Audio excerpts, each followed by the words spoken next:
Welcome to another video.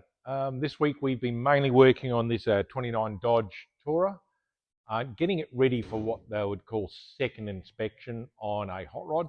So that made me think maybe what I'll do is explain the different levels of different inspection processes for hot rods or street rods in mainly Western Australia, but I think it may apply to some of the other states as well. I think they're all fairly similar within Australia. Obviously, the Americans, you don't have this sort of stuff.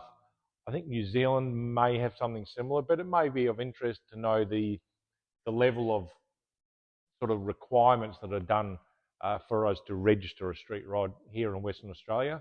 But during the week, Craig and I also worked on our 63 Jeep, which is, of course, we've converted that to two-wheel drive, sort of Torana front end and Torana rear, and we're going to have a little inline six-cylinder in that.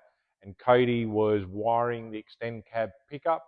I'll put a corner there, so he's been doing that, getting that all ready. Obviously, there's a bunch of relays got to be fitted for thermo fans and aircon and all that sort of stuff, but getting well into it. But let's talk about the different levels and different things that are required for street rod registration within Western Australia. So it's a three-stage process. So the first stage inspection is basically what you'll call a rolling chassis. So you've got to have your chassis all done, your boxing plates welded in, your K-frame in, front and rear cross members. They like to see front and rear suspension in. It doesn't have to have the final wheels, just has to be rolling. And they usually like to see the motor and gearbox in for that. And usually they like to see the welding unground just to make sure that it's got good penetration and it's clean and all that sort of stuff. That's the general rule for first stage inspection. Now, second stage inspection is what we're heading to on this particular car. That's what they would call practical completion. So they want to see all the body panels on, everything's got to be on. All lights, headlights, tail lights, indicators all have to be on.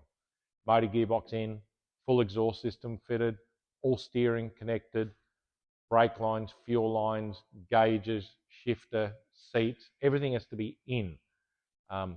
Seat belts, they may not have to see the seat belts in there, but the mounts have got to be done. You've got to have your windscreen in. Mirrors, I think usually most guys will usually put them on. So what they're looking for is they want to check that when all the steering goes through, for example, with this vehicle, the way the steering shaft has been run, because we've only doing a little bit, it's already been worked on by someone, a couple of other people, and the steering shaft is only 5 millimeters off the exhaust. They like 10, so we're just going to have to shuffle that a little bit, slot a hole, do some adjusting, and we'll be able to get that extra 5 mil of clearance. But they want to see that everything's clear, that the exhaust is clear from everything, the steering's all turns freely, your wheels and tires are free, and that you've got to have your fenders on, or your cycle fenders if it's a highboy type car. All that stuff has to be on, and they'd rather see it when it's like this, not painted. Because of course you turn up, you've got all this brand new paint, and they go, mate, there's no clearance there, and you're going to be angry when they tell you you've got to grind that all off and put a bracket or move it or change it. So generally speaking, most guys would get to this stage like this, where it's in primer or undercoat or bare steel or whatever, and have all the stuff there. So they can see the lights, because there is rules regarding how far, like rear indicators, for example, you can't have them too far in. They've got to be a certain distance out and a certain height. They want to be able to see that, when you're sitting with the steering wheel, that the gauges are visible and that you've got clearance and all that sort of stuff. So this week we did brake lines, fuel lines. We had to remount the seats. They were only mounted through the floor, or the steel floor, which is only 3 mil, which probably not quite enough. So we had to put some bracing in. We've had on the bonnet sides, we've got to make them. We're going to put juice fasteners on, and we also had to clearance them a little bit. Throttle cable, kickdown cable. We have to change the exhaust. It finished underneath. It has to come out the back because this is an open car. We can't have side exiting exhaust. So, that's the sort of stuff we've been doing on this car this week, mainly because the customer doesn't have a hoist, and he said he was at that point where he was a bit stuck because it was all hoist work. So we've been under the hoist and done all those jobs underneath, and then just go through it and just see what we think it's going to need for second inspection. Yeah, so that's about it. So obviously now the final inspection is finished. So the blue extend cab pickup that's what we're heading to. So everything is finished and done. It's running, driving. We'll take that. It gets inspected by the Street Rod Federation or an engineer if that's who you're using. Once you've done that, we then still have to then present it to the local transport authority.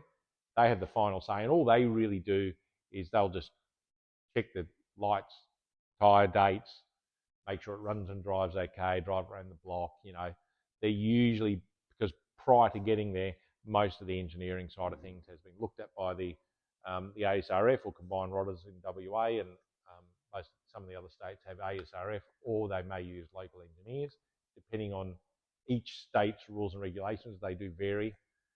Yeah, so that gives you some idea of the different levels or what's required at each stage of inspection. Obviously, there is a whole bunch of rules, and I could do a whole video on some of the regulations and some of the rules, like, you know, we're only allowed to be 460 cubic inches or under. You know, wheels and tyres, we're allowed, I think it's a 40% difference, so you can basically run 6s on the front, 10s on the rear, or 5s on the front, 8s on the rear, and ride height's 100 mil, all that sort of stuff. I mean, there's lots of different rules. But the three-stage process was what we sort of want to run through today, because that's what we've been doing on this particular car. Hopefully that makes some sense and maybe gives a bit of clarification to people, because we do get asked that a lot through the shop. People come in, what are the different stages of inspection? And then once it's registered now in Western Australia, we don't have annual inspections anymore. Yeah, so that's about it. We'll probably put another video up tomorrow because we're going to a swap meet. So, yep, enjoy the video, like, subscribe, hit notifications. If you've got questions about licensing, hit us up in comments or just drop in the shop. Thank you.